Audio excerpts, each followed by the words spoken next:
மண்ணின் மீது மனிதனுக்காசை, மனிதன் மீது மண்ணுக்காசை. மண்ணின் மீது மனிதனுக்காசை, மனிதன் மீது மண்ணுக்காசை.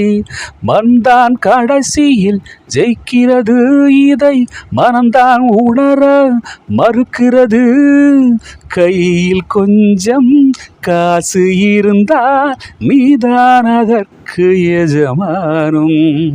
கழுத்து வரைக்கும் காசு இருந்தா அதுதான் உனக்கு எஜமானும். வாழ்வில் அர்த்தம் புரிந்துவிடு, வாழ்க்கை வாரி குறித்துவிடு. ஒருவன் முதலாளி, உலகில் மற்றவன் தொழிலாளி. விதியை நினைப்பவன் ஏமாளி, அதை வென்று முடிப்பவன் அறிவாளி. பூமியை வெல்ல ஆயுதம் எதற்கு, பூ பறித்த கோளறி எதற்கு, பொன்னோ பொருளோ போர்க்களம் எதற்கு, ஆசை திறந்த அகிலம் உனக்கு. ஒருவன் முதலாளி, உலகில்